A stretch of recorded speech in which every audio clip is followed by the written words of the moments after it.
পাখির চোখ 2026 বিধানসভা নির্বাচন। ভুতুরে ভোটার নিয়ে আলোচনার কথা থাকলেও শনিবার ভার্চুয়াল বৈঠকে সার্বিকভাবে সাংগঠনিক বার্তা দিয়েছেন অভিষেক বন্দ্যোপাধ্যায়। 24 ঘণ্টা পর রবিবারই সল্টলেকের দপ্তরে সাংগঠনিক বৈঠকে বসল বঙ্গ বিজেপি। প্রশ্ন উঠছে, 2026-এর নির্বাচনে তৃণমূলের বিরুদ্ধে রণকৌশল স্থির করতেই কি এই বৈঠক? পাশাপাশি এ প্রশ্নও উঠছে, কৌশল ঠিক হলেও কর্মীরা রণে নামবেন কার নেতৃত্বে?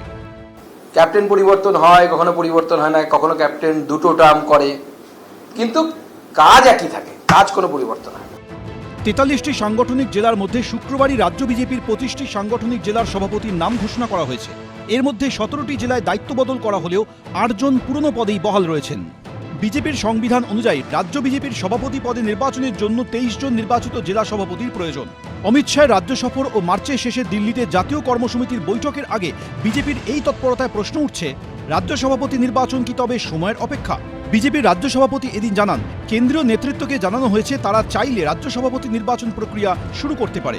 কেন্দ্র চাইলে মনোনয়ন পাঠানো হবে। তারা চাইলে যে কোনো সময় নির্বাচিত রাজ্য সভাপতির নাম ঘোষণা করতে পারে।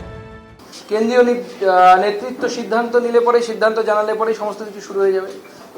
উপর থেকে নির্দেশ এলেই নমিনেশন হবে। আমাদের জানানো হয়ে গেছে যে 25টি জেলা নির্বাচিত হয়ে গেছে, অর্থাৎ 25টি জেলা সভাপতি ঘোষণা হয়ে গেছে।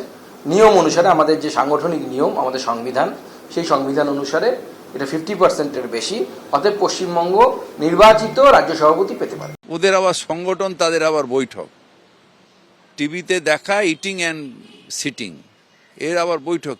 ওদের নিজেদের মধ্যে এলো পার্টি অফ হুলিগেন, হুলিগেনদের নিয়ে একটা দল, কিছু উগ্রবাদী রয়েছে তার মধ্যে, যারা উগ্রবাদের জায়গায় কিছু পাগল ছাগল থাকে, যারা একটু উগ্রবাদী হয়, তাদের নিয়ে এই দল। এটা আবার দল নাকি একটা? এদিন সল্টলেকের বৈঠকে উপস্থিত ছিলেন কেন্দ্রীয় পর্যবেক্ষক সুনীল বনসাল, মঙ্গল পাণ্ডে, সাধারণ সম্পাদক সংগঠন অমিতাভ চক্রবর্তী, যুগ্ম সাধারণ সম্পাদক সংগঠন সতীশ ধন্ধ, কেন্দ্রীয় সহ পর্যবেক্ষক অমিত মালব্য, রাজ্য বিজেপির সভাপতি সুকান্ত মজুমদার, রাজ্য সাধারণ সম্পাদক দীপক বর্মন, লকেট চট্টোপাধ্যায়, জগন্নাথ চট্টোপাধ্যায় ও জ্যোতির্ময় সিং মাহাতো। কোর কমিটির সদস্য হওয়া সত্ত্বেও এদিন উপস্থিত ছিলেন না শুভেন্দু অধিকারী ও দিলীপ ঘোষ। দিলীপ ঘোষ বিকেলে সল্টলেকের বিজে ব্লকের কমিউনিটি হলে আয়োজিত একটি অনুষ্ঠানে কুম্ভ ফেরত পুণ্যার্থীদের সঙ্গে দেখা করতে গেলেও সদর দপ্তরে বৈঠকে যাননি।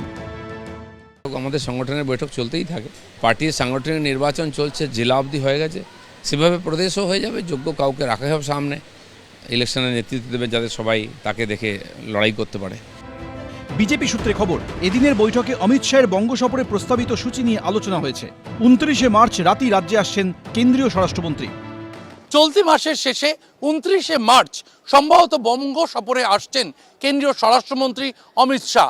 30শে মার্চ একাধিক সাংগঠনিক বৈঠক করবেন কেন্দ্রীয় স্বরাষ্ট্রমন্ত্রী।